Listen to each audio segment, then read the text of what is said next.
How's the patient, sister? Is he behaving? Oh, I think so, Mr. Rose. I haven't seen with them about. Dad. And the pain's under control? Best it's been for weeks. Good. Now then, old chap. Dr. Ormerod has asked me to review your case and see if there's anything I can do. I can't cure your cancer for you, of course. But looking at your x-rays, I might be able to do something about the symptoms. In particular, the jaundice and the nausea. It would mean a small operation to bypass your bile ducts, get rid of the... Thank you. It would buy you some more time. I don't want extra time. I just want what's left to be okay. Quite sure? Quite sure. Fair enough. Well, if there's anything more we can do for you, you just have to say the word. I'd like a party. A party? Why not? David? Why should you lot have all the fun? I dare say you'll be getting together to give me a good send-off, and I'd rather like to be there. Why miss your own funeral? I quite agree. Mr. Rose, you're wanted in casualty. Right. Oh, matron. You and Sister Bridget will be putting on a wake for this gentleman here, while he's still here to enjoy it. Damn fine idea. Right, Mrs. Palethorpe, as soon as our anaesthetist decides to grace us with his presence, we'll get these knees of yours sorted out. What about the calf? Nothing wrong with your calves, dear lady, it's your knees. You've squashed your knees, all right? And if I were you, I'd make that husband of yours wear spectacles in future, especially if you're going to be lying round in long grass. How he managed not to see her, I fail to imagine. They were worried about the calf. I'll see her in the theatre. Oh, sorry, we got held up. You'll never believe what we've just done. We've just delivered a calf. They're going to take it up as a sideline. Good. Perhaps now you're ready to address the slightly less glamorous problem of Mrs. Palethorpe and her knees, yes? Yes, of course. Theatre in 5 minutes. Scrub up properly. I do not wish any of my patients to be afflicted with cowpox, brucellosis, or bovine TB. Not amused.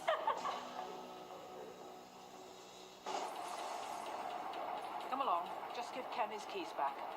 I'm sorry, matron. As of today, I'm taking personal control of boiler maintenance. I'll have that noise stopped in a jiffy. Out of my way, please. I don't believe this.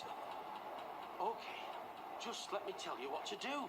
No, because whatever it is you've been doing hasn't worked, has it? Mr. Harper, will you please give Ken back his keys and let him do his job? Yes, well, ladies never do understand the efficient use of labour, do they? And to my mind, that's what's been wrong with this hospital for a long time. Too many ladies. That, Mr. Harper, is a remark you will live to regret.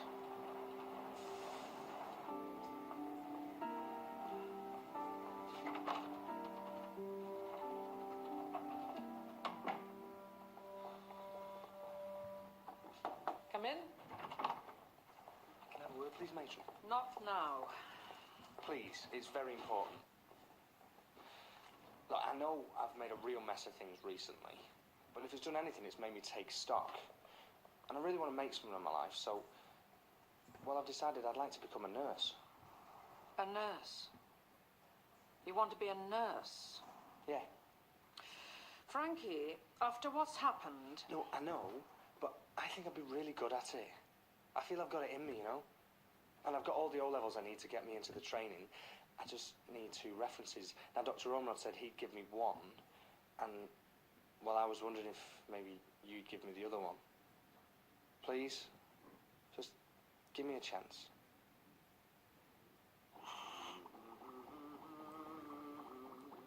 Good. That's the ligamentum patelli repaired. Now, if the veterinary nurse could possibly pass me the subcutaneous sutures, we could start to close her up. Staff Nurse Taylor. Oh. Thank you. I know we're dealing with a mere human here, but we must still try to do our best. And if Dr. Goodwin would be so kind as to check her oxygen levels, bearing in mind that she is not an ungulate. What in heaven's name is going on? It's a pipe knock, Mr. Rose. I know what it is, you fool. It's been distracting me all through surgery. Who's in charge of the boiler? Mr. Harper, sir. No. Tomorrow morning's no good at all. I've got pipes knocking throughout the hospital. An emergency call-out. And how much would you charge? How much? But that's... No, thank you. £10 a call-out? Can't afford that.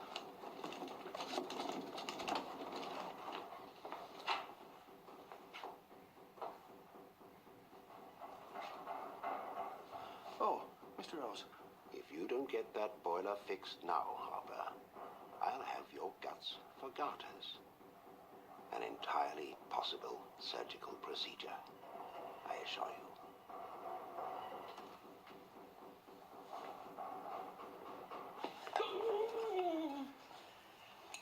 Thank you. Excuse me, Doctor, I need to talk to you about my wife, Mrs. Thelma Forbes.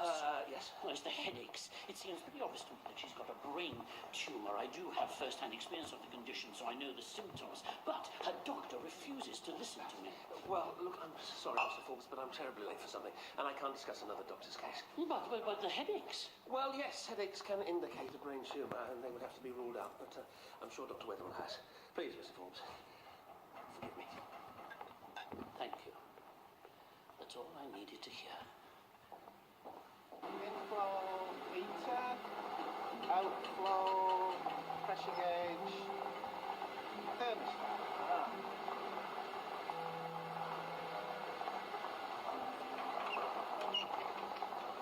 Simple. I'll click had it turned up to I. Should have read the instructions.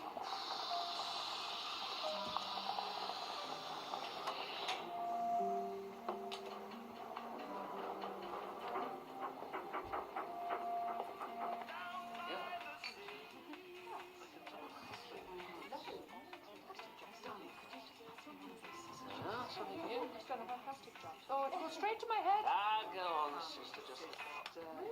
A toast. Silence for a toast. To the best dad in the world. To my darling husband, David. To David. To David. A speech. Oh, no, Carol, he can't. Oh, yes, I can. No, darling. Send this off here. Okay. Okay. Not many people get to attend their own wake, but I never could bear being left out. So, thank you for allowing me to gatecrash. Being me, naturally, I've arranged a little entertainment. My star pupil, and oh, dear daughter.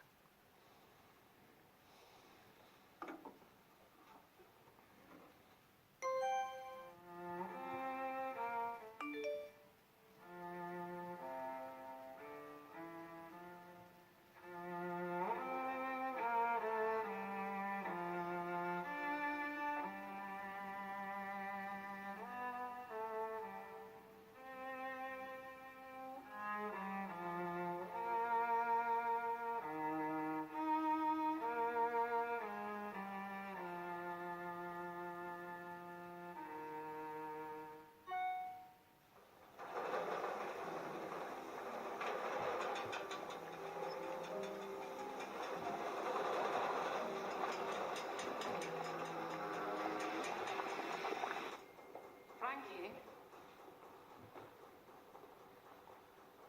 about the nursing idea. I've considered it, and I'm afraid I'm unable to give you a reference.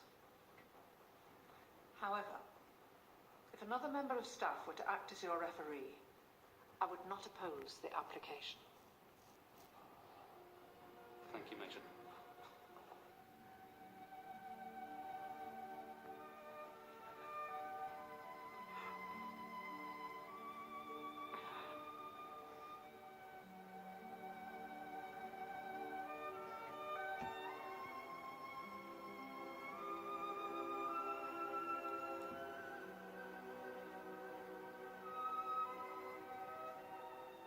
so sorry, Faye.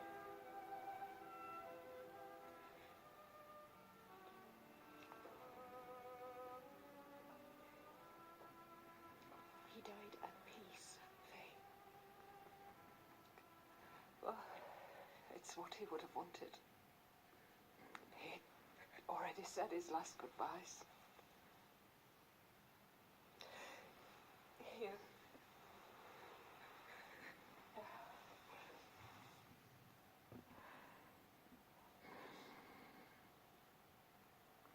He so much wanted to hand it over himself.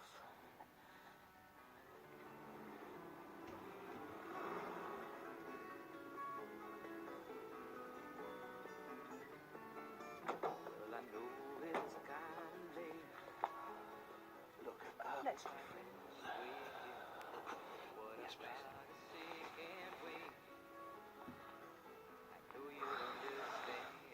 I do love you, you know. I love you.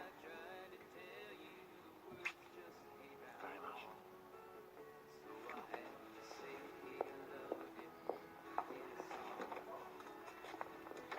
Where's the shopping? What? The food shop. I thought you were doing it. No, we... Oh, great. Well, no supper. It's just not working out, is it? What isn't working out? Well, the both of us working flat out.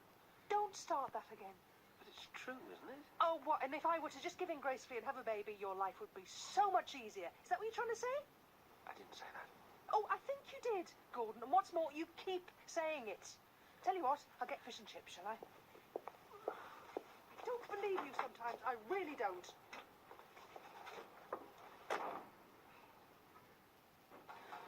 Oh.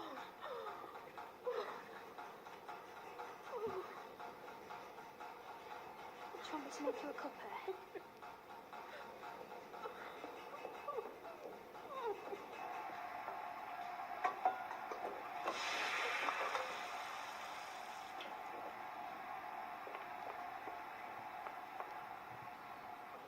I'm so sorry, Matron, but when I saw the steam coming out the taps, I just panicked. I phoned Ken and Alan and they're on the way in. No, no, you were quite right to call me. I don't like the sound of it at all. Oh, my goodness. Holy cow! I've never heard it sound like that before. Mr. Harper's on his way in with the keys. I can't wait for it. Come on, let's get it on. The keys. The keys, mate. Come on. What have you done in there? Turn the thermostat down, that's all. The thermostat doesn't work. That's why I have the screwdriver in the safety valve to keep it open. Never removed it, did he? You must have left him in the cold.